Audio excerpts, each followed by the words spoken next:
Before we begin paper sculpture, we need to talk a little bit about the tools that we'll be using. I know that you've used scissors all your life, but there are a couple of little tricks that might be helpful for you to know.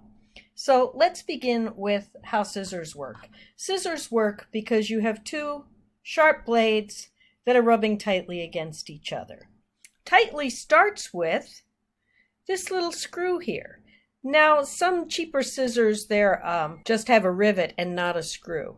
But if you have a little screw on your scissors, make sure that that's tight, not so tight that you can't open and close the scissors, but that helps you to get a good cut. The second thing you need to know is how to apply pressure to the scissors. If I just do this, if I just do this and flop my hand back and forth, that's when I might end up with the paper just folding over the scissor blade and not cutting or making like a glitchy cut. So what I want to do is pull with my thumb and push with my fingers so that I'm actually applying pressure to those blades, forcing them together as I cut. If nobody ever told you that before, there you go. There's something well worth knowing.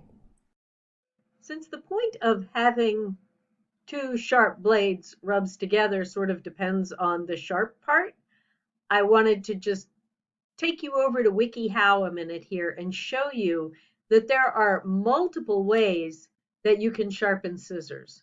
So for example, you can do it with sandpaper by cutting sandpaper.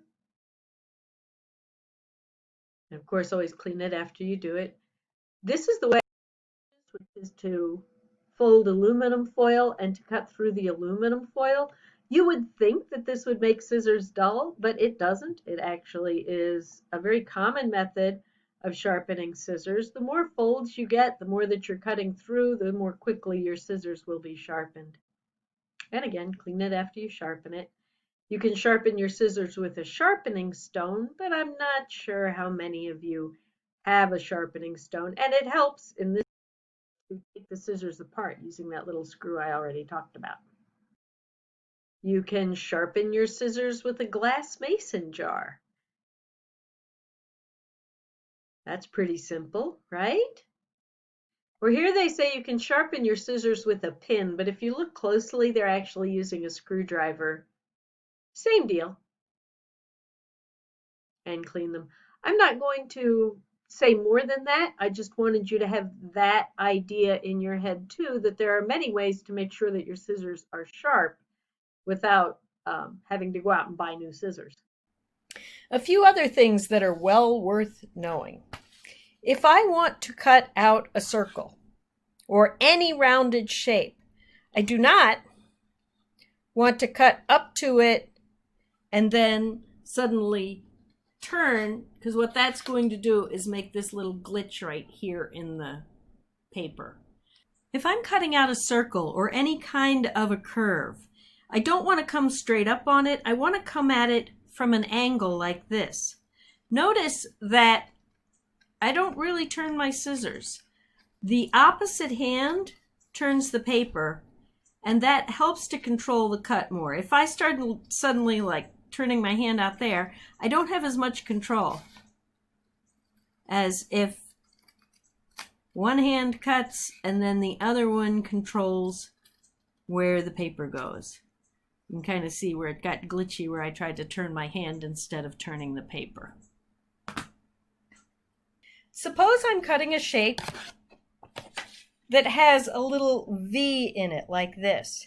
In the same way that I didn't want to cut right up to the curve and then suddenly turn, I don't want to cut into this V and then try and turn down in that little corner. That's going to cause the paper to rip also. So if I'm cutting out something that has a little V shape in it,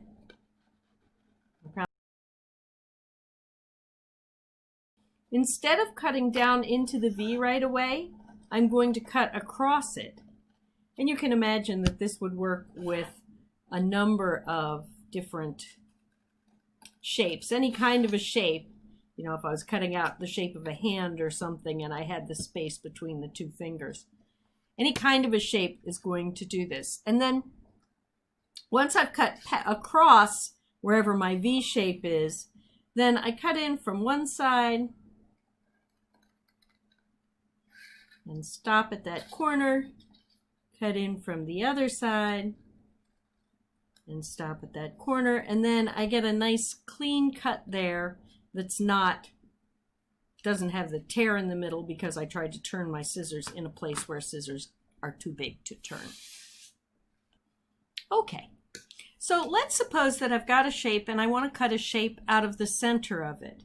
I know when you were in grade school you'd take and fold this thing and start the cut, but we really don't want a fold line along here, depending on what I'm doing.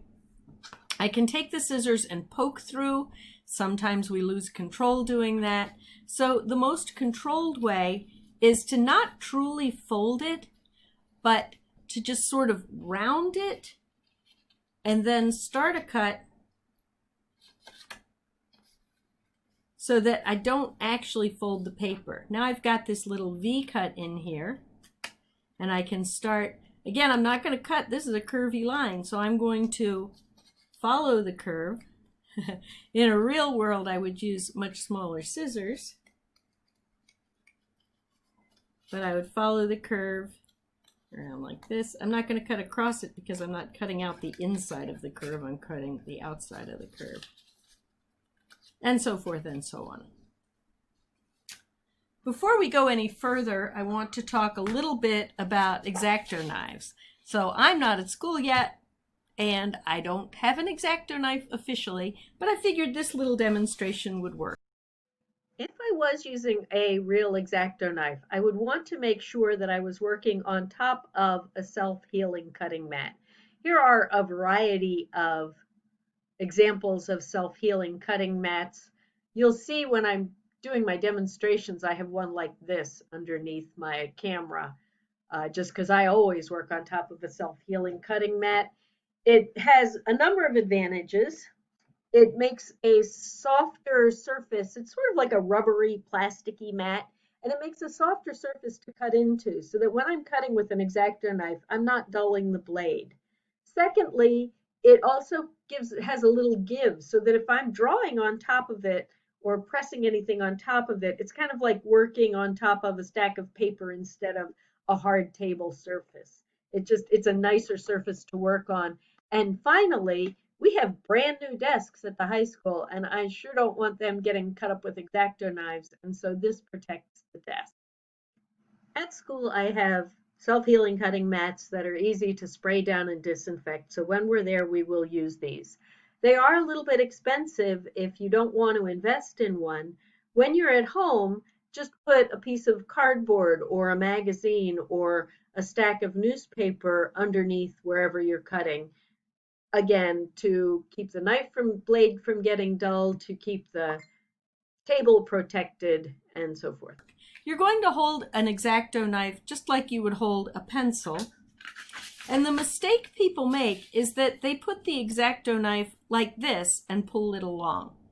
If I put it like this, it's going to gouge and make little scratchy scratches in the paper. It's much better if I hold the X-Acto knife at an angle to the paper. That way more of the blade is in contact with the paper and I'll get a smoother cut.